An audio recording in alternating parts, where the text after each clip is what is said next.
Somebody needs you as he loves you. Chère Madeleine.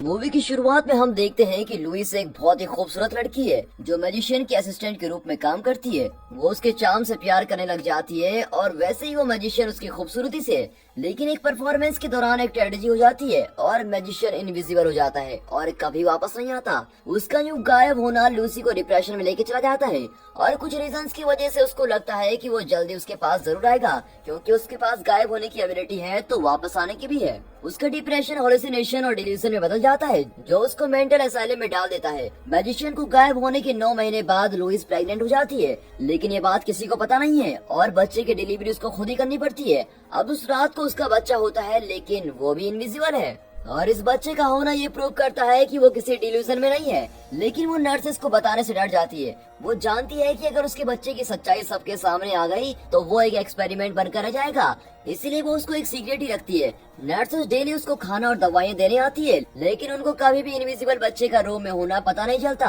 अब Louis उसका नाम angel रखती है। वो उसकी बहुत केयर करती है और उसको नॉर्मल बच्चों की तरह ही बड़ा करती है। हम देखते हैं कि वो उसकी पीठ थपथपाती है, उसको फीड देती है, उसको बोलना और खाना सिखाती है। जब वो थोड़ा बड़ा हो जाता है तो उसको चौक से दीवार पर लिखना सिखाती है। एंजल को लुइस के पुराने कपड़ों और शूज के साथ खेलना बहुत ही पसंद है। बस यही तरीका है जिससे वो खुद को मिरर में आधा देख सकता है। हर रात को लुइस उसको अपने बचपन की कहानियां सुनाती है, कैसे वो जंगल में कैबिन में रहते थे जो उसके पापा ने खरीदा था और छुट्टियों में वो ट्रेन से लेक पर जाते थे। वो लूसी की पूरी दुनिया में फेवरेट प्लेस है और वो ये उम्मीद रखती है कि उसका बेटा भी एक दिन वो जगह जरूर देख पाएगा। वो उसको स्विमिंग भी सिखाना चाहती है, लेकिन वो अपने बच्चे को बाहर ले जाने से डरती है। उसके बर्थडे पर लुइस ब्रेड के दोनों साइड पेजेस के रोल बनाकर जलाती है जिससे वो केक जैसा लगे। अब जैसे जैसे साल बीतते गए एंजल 10 साल का हो गया है, लेकिन अभी तक वो अपनी इनविजिबिलिटी से बाहर नहीं आया और जैसे जैसे वो बड़ा हो रहा है वैसे वैसे उसको चीजों को जानने का इंटरेस्ट बढ़ता जा रहा है। अब एक शाम को वो चेयर पे चढ़कर खिड़की से बाहर पहली बार देखता है और जिंदगी में पहली बार वो अपनी एज की एक लड़की को उसके पेरेंट्स के साथ देखता है।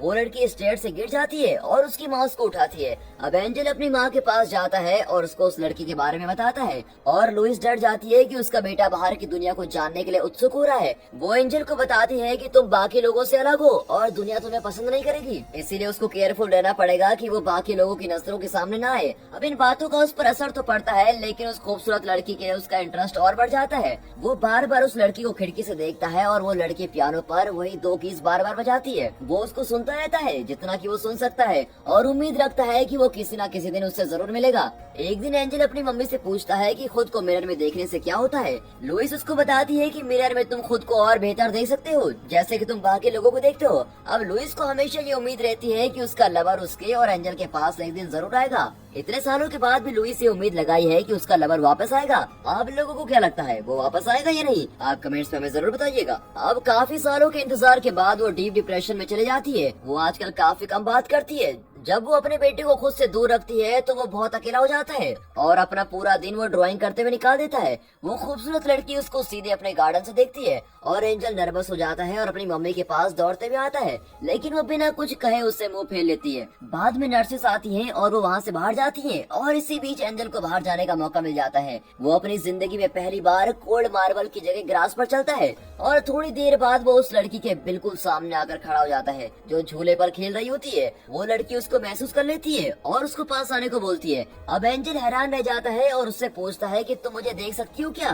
फिर उसे पता चलता है कि वो तो ब्लाइंड है और उसकी स्मेलिंग और टचिंग सेंस बहुत ही ज्यादा अच्छी है, इसलिए उसने उसको अपने पास महसूस कर लिया है। हमें लगता है कि हमारी लाइफ में इतनी प्रॉब्लम्स हैं, लेकिन जो लोग किसी डिसेबिलिटी का शिकार होते हैं वो भी अपनी जिंदगी खुशी खुशी जीते हैं। तो हमें भी अपनी लाइफ में ज्यादा स्ट्रेस नहीं लेना चाहिए। हम जो जी रहे हैं वही जिंदगी है। अब एंजल जिसने खुद को देखा ही नहीं था वो खुद की मौजूदगी को पहली बार महसूस करने लगा है। लड़की खुद को इंट्रोड्यूस करती है और अपना नाम मैडेलिन बताती है और उसके हाथों को टच करती है। वो थोड़ी देर बात करते हैं और वो नर्वस हो जाता है। मैडेलिन उसके जाने से पहले उसे प्रॉमिस करवाती है कि वो दोबारा इधर आएगा। अब मैडेलिन के ब्लाइंड होने की वजह से उसका कोई फ्रेंड नहीं है, इसलिए अपनी एज के लोगों से बात करना उसको अच्छा लगता है, जैसा कि एंजल को लगता है। वो नर्सेस के साथ रूम के अंदर आता है और अपनी मम्मी के साथ लेट जाता है। लुइस ने तो हंसना बोलना सब कुछ छोड़ दिया होता है। एंजल उसको बताता है कि उसकी एक गर्लफ्रेंड है, लेकिन वो कोई रिएक्ट नहीं करती। अब एंजल उसको जल्द से जल्द मिलने जाता है। मैडेलिन उसका फेस टच करती है और उसको क्लियरली अपने इमेजिनेशन में देख लेती है। अब एंजल उसको ये भी बताता है कि वो उसको खिड़की से देखता रहता है और उसको पियानो की आवाज बहुत ही अच्छी लगती है। और ये सुनकर मैडेलिन हंसने लग जाती है, क्योंकि वो हमेशा सिर्फ 2 कीज ही बजाती है और उसको कोई खास धुन नहीं आती।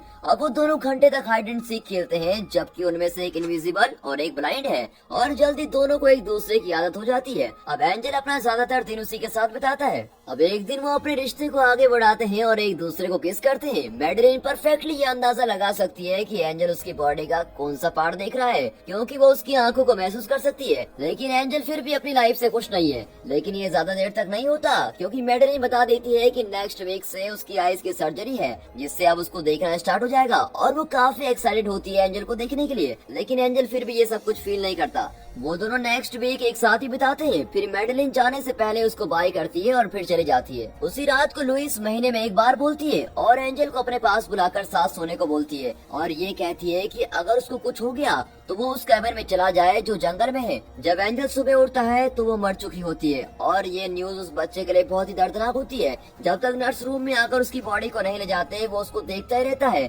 और नर्सेस वॉल से सब कुछ मिटा देती हैं जो भी उसने ड्राइंग की होती है। एक रूम ही था जिसको वो मैडेलिन के सिवा जानता था और वो भी चला गया। अब उसे लगता है कि मैडेलिन भी उससे हेट करेगी जब उसको सच का पता चलेगा। उसके पास कुछ नहीं है, इसलिए वो ट्रेन लेता है और उस लेक पर चला जाता है जो उसकी माँ ने उसको बताया था। और वो इमेजिन करता है कि मैडेलिन पानी से बाहर आती है, लेकिन ये देखकर वो बहुत ही उदास होता है। वो कोई और ट्रेन लेता है और जंगल में कैबिन में चला जाता है और वो उसकी विंडो तोड़कर अंदर जाता है। वो आसपास देखता है और सोफे में सोने से पहले इसको अपना घर कहता है। अब हफ्ते महीनों में बदल जाते हैं और महीने सालों में, और देखते देखते एंजल बड़ा हो जाता है। वो सालों से खुद से ही बात कर रहा है, लेकिन उसे ये उम्मीद है कि मैडेलिन उसको मिलने जरूर आएगी। और फाइनली एक दिन मैडेलिन कैबिन में आ जाती है और एंजल को लगता है कि वो सपना देख रहा है, लेकिन वो अपनी नजरें उससे नहीं हटाता। वो उसके सामने खड़ा है, लेकिन मैडेलिन उसको देख नहीं पाती। फिर मैडेलिन 2 दिनों तक टाउन के आसपास एंजल के बारे में पूछती है और ये मालूम होता है कि जब से वो हॉस्पिटल से वापस आई है वो एंजल को तब से ढूंढ रही है। मैडेलिन को उसकी माँ के बारे में पता चलता है, लेकिन असाइलम के पास एंजल का कोई रिकॉर्ड नहीं है और इसीलिए वो लुइस के बारे में पता लगाती है और उसको उस कैबिन का पता चल जाता है। उसी दिन वो लुइस की कब्र पर जाती है और एंजल के लिए एक लेटर छोड़ देती है और उस लेटर में वो उसको अपने पास बुलाने को कहती है। अब एंजल उसको फॉलो करता है और उसी के साथ घर में चला जाता है। लेकिन मैडेलिन को फिर भी ये महसूस होता है कि वो उसको देख रहा है, जैसा कि कुछ सालों पहले उसको महसूस होता था, लेकिन उसको लगता है ये सच नहीं है। अब उसको एंजल के लिखे लेटर्स मिलते हैं जिनमें वो लिखता है कि वो भी उसको उतना ही मिस करता है जितना कि वो करती है, लेकिन वो उसको तभी मिलेगा अगर वो उसको प्रॉमिस करे कि वो अपनी आंख बंद रखेगी। और वो दोनों जंगल में मिलते हैं और प्रॉमिस के मुताबिक मैडेलिन की आइज बंद होती है और वो एक साथ घर वापस आते हैं और एक दूसरे के साथ लेट जाते हैं। मैडेलिन उसके फेस को महसूस करती है और उसके सेंट की खुशबू को सूंघती है और सब बातें याद करती है। उसका सेंट पहले से थोड़ा चेंज हो गया है, लेकिन फिर भी वो उसको पहचान लेती है। अब इतने सालों के बाद अचानक से मिलना उन लवर्स को बहुत गहराई तक प्यार में डुबा देता है। अब इस सीन में हम देखते हैं कि मैडेलिन की आंखों में पट्टी बंधी हुई है और वो एंजल के साथ बेड पर है। एंजल उसको पूछता है कि उसको कैसा लगा था जब उसने सब चीजों को पहली बार देखा था, तो मैडेलिन कहती है कि वो तो एक अजीब सा एक्सपीरियंस था। अगले वीक तक दोनों एक साथ अपनी जन्नत जैसी दुनिया में रहते हैं। मैडेलिन के माइंड में काफी सवाल हैं, लेकिन कभी उसने उस पर गौर नहीं किया और वो अपने बचपन के बारे में, अपने टीनेज के बारे में और कैसे वो एक दूसरे को प्यार करने लगे, ये सब बातें करते हैं और दूसरी बार फिर से एक दूसरे को प्यार करने लग जाते हैं। फिर एंजल उसको लेक पर लेके जाता है जो उसकी काफी सालों से फेवरेट प्लेस होती है और मैडेलिन अपनी आंखों से पट्टी हटाती है और नजारे को देखती है, लेकिन असल में वो अपने बॉयफ्रेंड का फेस देखना चाहती है। और एंजल उसको नेक पर किस करता है और कहता है कि आज रात तो खुद को उसके सामने लेके आ जाएगा। और रात हो जाती है। एंजल अपने सर पर चादर ओढ़े रूम में है। मैडेलिन ने उसको प्रॉमिस किया है कि वो जैसे भी दिखता है वो उसको प्यार करेगी, लेकिन जब वो चादर उठाती है तो वो बिल्कुल ही शॉक हो जाती है। लेकिन फिर एंजल उसको सब कुछ बता देता है, लेकिन मैडेलिन के लिए ये सब सुनना बहुत ही मुश्किल होता है। वो बिल्कुल टूट जाती है। वेल दोस्तों, अगर आप मैडेलिन की जगह होते तो क्या करते? और एंजल को लगता है कि वो दुनिया का सबसे बुरा इंसान है। वो देखता है कि वो सुबह तक जमीन पर रोती रहती है और जब वो सो जाती है तो उसके ऊपर कम्बल डाल देता है वो उससे कहती है कि वो अपनी आंखें जिंदगी भर के लिए बंद करके रखेगी, तभी वो हमेशा साथ रह सकते हैं। लेकिन एंजल ये बिल्कुल नहीं चाहता। अब मैडेलिन सुबह उठती है और एंजल को ढूंढती है, लेकिन वो उसको कहीं नहीं मिलता।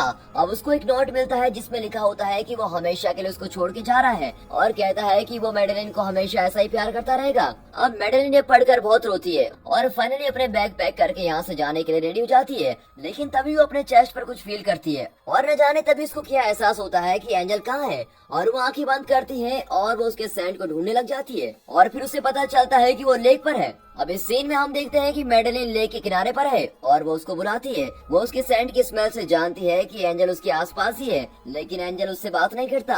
अब एकदम पानी की आवाज आती है और एंजल एक्सीडेंटली लेक में गिर जाता है, लेकिन उसको स्विमिंग भी नहीं आती और मैडेलिन उसके पीछे लेक में जंप कर देती है, जबकि वो उसको देख भी नहीं पाती और पागलों की तरह उसको ढूंढ रही होती है। लेकिन जब वो पानी में बुलबुले देखती है तो वो उसको किनारे पे लेके आती है और उसको होश में लाने के बाद CPR देती है और मैडेलिन कहती है कि अब ये मिस्ट्री खत्म हो चुकी है और इस पल के बाद से वो हमेशा एक साथ रहेंगे। वो प्रॉमिस करती है कि वो उसको खुली आंखों से देखना शुरू करेगी, जैसे कि वो बंद आंखों से देखती थी। अब इस सीन में हम देखते हैं कि वो दोनों एक साथ होते हैं। वो एक दूसरे के साथ खेलते हैं, लड़ते हैं और बातें करते हैं जैसे कि नॉर्मल कपल किया करते हैं। और कभी कभी मैडेलिन एंजल पर मेकअप करती है और वो दोनों उसको देखकर बहुत ही हंसते हैं और फाइनली मैडेलिन प्रेग्नेंट हो जाती है और उनका एक विजिबल बच्चा होता है। और फिर वो अपना एक मैजिक शो खोलते हैं जो बहुत हिट होता है और एंड में हम देखते हैं कि वो दोनों एक साथ स्विमिंग कर रहे होते हैं। और दोस्तों यहाँ पर ये मूवी खत्म हो जाती है।